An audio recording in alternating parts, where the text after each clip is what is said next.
¿Cómo están, gente? Estamos en un nuevo video biográfico, por así decirlo. Debería ponerle un nombre a esta categoría de videos, tipo de que hablo historias de artistas y todo eso, pero bueno, mis hiperfijaciones tienen que hacerse contenido, así que acá estoy y hoy voy a hablar de la historia de los Crips y los Bloods. O también, bueno, está muy relacionada a la historia de Tupac y Biggie, así que espero que disfruten este video.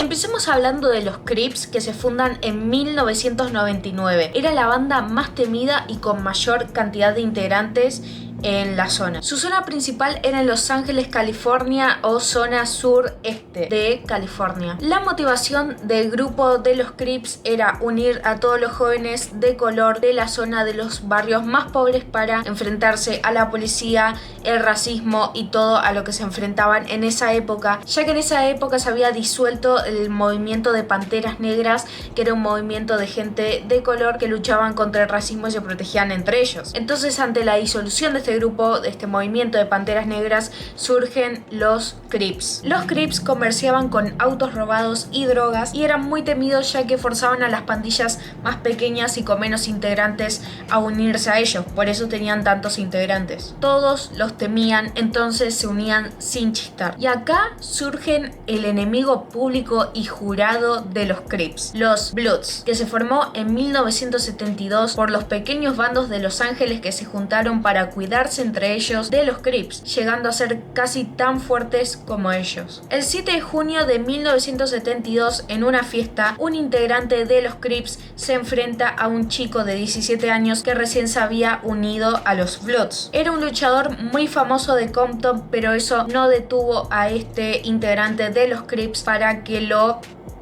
en medio de la fiesta con un arma. 3 meses después, los Bloods contraatacan a los Crips, matando a un integrante de este bando, y así empieza la eterna lucha. Entre 1972 y 1979 se estima que hubieron más de 3.000 muertes relacionadas con estos dos bandos, ya que un bando atacaba, el otro contraatacaba. Moría un Crip, moría un Blood. En 1982 surge la comercialización de la droga, el crack, y ambos bandos venden esta droga, haciendo que ganen más dinero y compren más armas. En 1991, Death Row Records, o sea, Suge Knight, elige a los Bloods como su bando y los nombra como guardias de seguridad de la disquera. ¿Quién era Suge Knight? Suge Knight era el mayor villano del mundo del hip hop. Bueno, para algunos capaz no tanto, pero la mayoría que nos aprendimos el lore y nos enteramos de cosas, Suge Knight siempre estaba para ser la contraparte de todo y hacer las cosas malas. Era el fundador de la disquera más importante y popular de la época del hip hop de los 90, llamada Death Row Records. Junto a él estaba Dr. Dre, ex integrante de NWA, un grupo muy importante que fue el grupo que formó el gangsta rap. Eran muy influyentes. ¿Cómo llegó Dr. Dre a ser cofundador de Death Row Records? Voy a resumir un poco la historia. Dr. Dre estaba en el conocidísimo grupo NWA junto a Eazy-E y Ice Cube, que Ice Cube lo conocerán capaz de películas, no tanto por la música, pero la mayoría capaz lo conocieron por películas, y otros integrantes que no me acuerdo los nombres. Uno era DJ Shella, pero el otro MC Ren, ahí está. El grupo estaba pasando momentos muy complicados, entonces Ice Cube sale del grupo en malos términos. Dre también quería salir, ya que estaba teniendo los mismos problemas que Ice Cube, problemas que trataban temas de dinero y problemas con su manager de ese momento. Suge quería que Dre se uniera a él, pero Dre no podía salir del grupo, ya que había un contrato con la disquera de NWA que no permitía su salida. Entonces Suge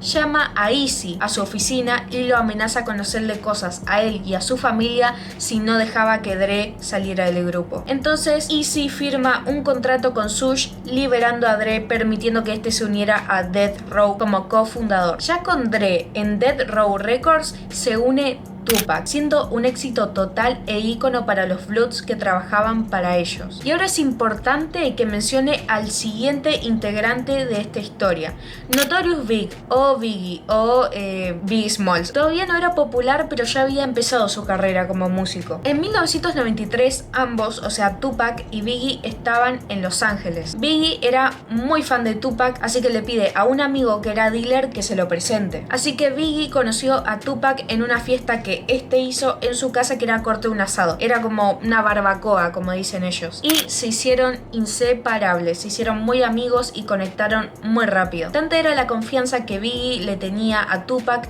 que le pidió que sea su manager, pero Tupac lo rechaza. Tiempo después, Biggie saca Ready to Die y es un completo éxito, ganándose un lugar muy prestigioso en el mundo del hip hop de los 90. Y a todo esto, ¿en qué disquera estaba Biggie? Porque Biggie era muy amigo de Tupac, o sea, lo lógico sería que sean compañeros de disquera, o sea, debería estar en Death Row, pero no. Biggie estaba en Bad Boy Records, que era la contraparte de Death Row, era de la zona contraria y los representaba más que nada los Crips a Bad Boy Records. Recordad que a Death Row los representaba el color rojo, o sea, los Bloods. ¿Y quién era el manager de Biggie? Puff Daddy, o sea, P. Diddy, que ahora todos lo conocen como P. Diddy, pero era el motherfucking Puff Daddy. Él era el mandamás de Bad Boy Records y el manager de Biggie. Todo cambia cuando un 30 de noviembre de 1994 Tupac va al edificio de Quad Recording Studios, donde iba a grabar algo. El primo de Biggie, que estaba en el lobby del edificio en el primer piso, le dice que en el piso de arriba estaba Biggie y Puff Daddy grabando algo. Tupac se siente cómodo y cuando está a punto de irse al ascensor para subir, 3 hombres misteriosos aparecen y lo atacan, disparándole y robándole joyas y dinero, escapando rápidamente después de eso. Casi moribundo, Tupac entra al ascensor, presiona el botón hacia el piso donde estaba Biggie y Puff Daddy, y cuando se abren las puertas del ascensor, Biggie y Puff Daddy lo miran de una manera que Tupac describió como para nada preocupada por lo que le pasó a él, sino sorprendidos de que Tupac siguiera vivo. Y esto como que le activó alarmas a Tupac y dijo, ellos tienen algo que ver. Pero esto no fue lo que incentivó la teoría, sino lo que pasó después. Al día siguiente del ataque, Tupac fue a juicio, ya que fue condenado de 1 a 4 años por abuso sexual a una fan. Y como si no fuera poco, y esto fue el detonante, Biggie saca una canción llamada Who Shot Ya, o sea, ¿quién te disparó? Y Tupac se lo toma muy personal, y esto fue suficiente para que él crea que Biggie estaba detrás de todo. Al correrse este rumor, la costa oeste y la costa este se hacen aún más enemigos, o sea, los Crips y los Bloods, que eran los representantes o las bandas que eran de las dos disqueras de Bad Boy Records, donde estaba Biggie, y de Death Row, donde estaba Tupac, se hacen aún más enemigos con este rumor de que Biggie intentó atacar a Tupac. Y peor enemigos se hacen para los Bloods, los Crips, cuando Bad Boy Records, o sea Puff Daddy, los contrata a los Crips como sus guardias de seguridad. ¿Qué pasa después? Como les dije, Tupac fue condenado de 1 a 4 años, entonces Suge Knight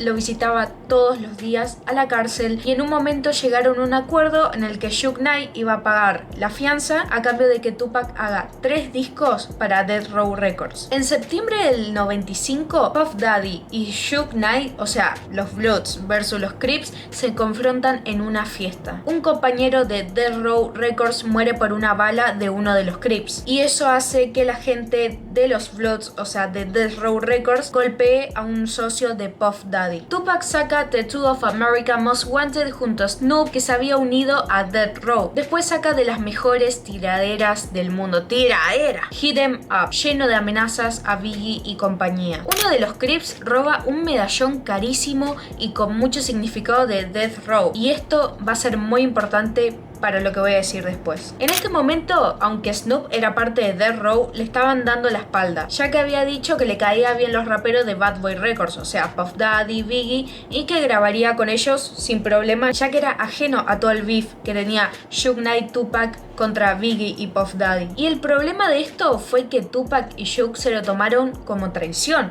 o sea, literalmente Snoop dijo que grabaría sin problemas canciones con su contraparte, sus enemigos y con quienes había había pasado un montón de cosas. Pero bueno, está bien, es respetable porque Snoop solamente le interesaba la música y era ajeno de los problemas y él era como así neutro. Y después de este problema hubo mucha tensión entre ellos tres, entre Tupac, Suge y Snoop. Y encima a todo esto Dre se había ido de Death Row porque dijo que no quería estar involucrado con todos los problemas que estaban pasando. Y entonces cuando Dre se va, forma su disquera Aftermath, donde después contratarían al grande Eminem. El 7 de septiembre de 1996, Tupac y Suge asisten a una pelea de Mike Tyson. Pelea que por cosas del destino, o bueno, más bien por el beef que había, Snoop no fue, pero iba a ir si no había todo este beef y toda esta tensión que ya les conté antes. Pero por suerte Snoop no fue y se zafó de una grande. Cuando termina la pelea, todos están en el lobby del hotel donde se llevó a cabo este evento. Uno de los compañeros Bloods de Tupac le dicen: mirá, allá está el que robó el medallón tan valioso que era de Death Row. Entonces Tupac, súper enojado, va hacia aquel chico que se llamaba Orlando Anderson, de 22 años, integrante de los Crips, y lo golpea hasta casi dejarlo inconsciente, pero no lo dejó inconsciente, solo lo golpeó bastante. Bueno, ya se entiende. Después de eso, Tupac y Suge se suben a un auto y se dirigen a un club nocturno donde me parece que Tupac iba a dar un show o algo así, pero bueno, iban a un club nocturno. Tupac, que iba al lado del copiloto, se distrae cuando da el semáforo rojo, ya que unas chicas del lado del conductor le empiezan a hablar a él y a Suge del lado de la ventana de un auto que estaba al lado del conductor. Entonces, ya distraído, un auto aparece por el lado de Tupac y le dispara múltiples veces. El único que vio la cara del que disparó era un amigo Blood, compañero de Death Row Records, pero antes de que la policía tome su testimonio, este fallece, le arrebatan la vida, así que la única persona que sabía y vio la cara de quien le disparó a Tupac ya no podíamos contar con su testimonio. Y acá empiezan las teorías. Una de las teorías dice que el mismo Orlando Anderson, después del ataque de Tupac, lo siguió con sus otros compañeros Crips a la salida de la pelea y era él quien disparó. Después vamos a hablar más de eso. Pero en el interrogatorio que le hicieron negó todo. También otra teoría es que Biggie y Puff Daddy contrataron a los Crips para que a Tupac, ya que Tupac los había amenazado antes, entonces por prevención los decidieron contratar para que atacaran a Tupac. Pero en 2023 se detiene al principal sospechoso, Keffe D, integrante de los Crips, quien ya había afirmado haber estado en el auto del que dispararon a Tupac, y también afirmó que él fue la mente maestra detrás de todo ese ataque. Él planeó todo, pero no fue él quien disparó, sino Orlando Anderson, según Keffe D, que estaba en la parte trasera del auto, quien era su sobrino encima. Entre otras cosas, Keffe D dijo que Puff Daddy le había pedido que matara a Tupac y a Suge a cambio de $1 millón, dinero que nunca llegó. Al día de hoy, Keffe D está arrestado. A la siguiente noche de lo sucedido con Tupac, hubo una guerra entre bandos en Compton donde murieron muchas personas, o sea, Bloods y Crips. Puff Daddy contrata a los Crips como guardias personales por si Suge Knight, Death Row Records y los Bloods decidían atacar. Meses después, en el 97, los Bloods ven su momento y matan a Biggie de la misma manera que murió Tupac. Ambos artistas fueron un ícono muy popular para ambos bandos del que aumentó su enemistad después de estos sucesos. Hasta el año 2007 los Bloods planearon una masacre en el club nocturno donde había una gran cantidad de Crips, pero todo esto fue detenido por la policía antes de llevarse a cabo. Eso fue todo, espero que les haya gustado. Yo siento que me faltó información, pero tenía poco tiempo para hacer el video, lo quería hacer ya, y hay muchas cosas de las que se podría hablar cuando se habla de hip hop de los 80, 90 y 2000, porque siento que está todo entrelazado, como que estaba Nate Dogg, que era pariente de Snoop Dogg, después Dre estaba en WA, que ahí estaba Ice Cube, y después Dre conoce a Eminem, que Eminem trae a 50 Cent, o sea, está todo muy vinculado en lo de hip hop de esa época y me encantaría hablarlo, pero creo que hay que extender esto más y hacer otros videos si es que a ustedes les interesa. También hay una especie de serie documental realista, ficticia, de la historia de Tupac y Biggie, o sea, del caso. En realidad, la miniserie documental trata de un policía intentando resolver el caso y se llama Unsolved. Está muy buena, lo que yo recuerdo porque la vi hace un montón, pero si quieren saber más del tema, vean esa serie que la verdad estaba muy buena de verdad. Bueno, sin más que decir, suscríbanse, denle like, estoy haciendo directos en Kik, así que chao.